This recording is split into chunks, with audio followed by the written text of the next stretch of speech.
썰물처럼 빠져나가지는 않았습니다. 이곳엔 또 기관 관계자 85명과 내외신 기자 60여 명도 들어와 있습니다. 군 당국이 사격 시간을 통보하면 수시간 전에 방공호로 대피하라는 방송이 안내됩니다. 대피송이 울리면 주민과 공무원, 시민들은 곳곳에 있는 방공호로 신속히 피해야 합니다. 섬에는 모두 19개의 방공호가 있는데요. 군 통제구역에 있는 방공호를 빼면 10개를 이용할 수 있습니다. 각각의 방공호엔 군 병력이 배치돼 사람들의 움직임을 철저히 통제하게 됩니다. 군의 사격 훈련 기계가 임박하면서 이곳의 긴장도 최고조로 치닫고 있습니다. 지금까지 연평도에서 YTN 권민석입니다. 군 당국은 이번 훈련이 우리 영해에서 실시되는 정당한 훈련이라는 점을 거듭 강조하면서도 북한군의 추가 도발 가능성을 예의주시하고 있습니다. 국방부에 나가는 취재기자 연결하겠습니다. 강준원 기자. 네, 국방부에 나와 있습니다. 네, 오늘 이 사격 훈련을 실시하기로 했는데요. 구체적인 시각 결정됐습니까? 네, 아직 구체적인 훈련 시각은 결정되지 않았습니다. 합동참모본부는 약 1시간 전인 오전 8시 연평도에서의 포사격 훈련을 오늘 실시하겠다고 밝혔습니다.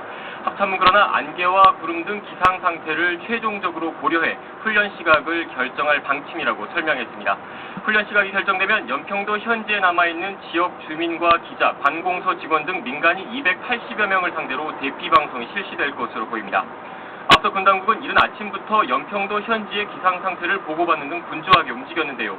포탄의 탄착 지점을 확인하고 북한군의 특이 동향을 파악하기 위해서는 안개와 구름 등 기상 상태가 중요하기 때문입니다.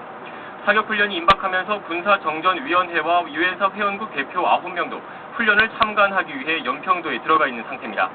연평도뿐만 아니라 백령도에서도 사격 훈련이 고지될 경우 전원 방공호로 대피해야 한다는 내용의 예고 방송이 어제 오후부터 나오고 있습니다.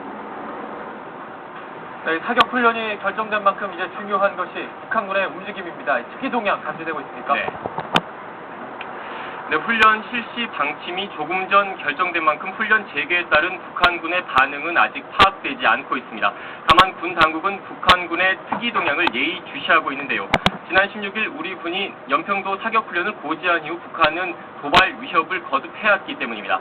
특히 최근 연평도 부근 개머리진지 등에 있는 북한군 방사포가 대규모로 전진 배치되고 서해 공군기지의 전투기가 출격 대기 상태인 정황이 포착돼 긴장이 고조되고 있습니다. 북한군은 서해 연안 지역에 배치된 포병 부대의 대비 태세 지침도 격상한 것으로 파악되고 있습니다. 군 당국은 이번 훈련이 우리 영해에서 실시되는 정당한 훈련이라는 점을 강조하면서 북한이 추가 도발을 할 경우 강력하게 대응 타격하겠다는 방침입니다. 이를 위해 공군 F-15K 전투기 등의 비상 대기 태세를 유지하고 있습니다. 지금까지 국방부에서 YTN 강준원입니다.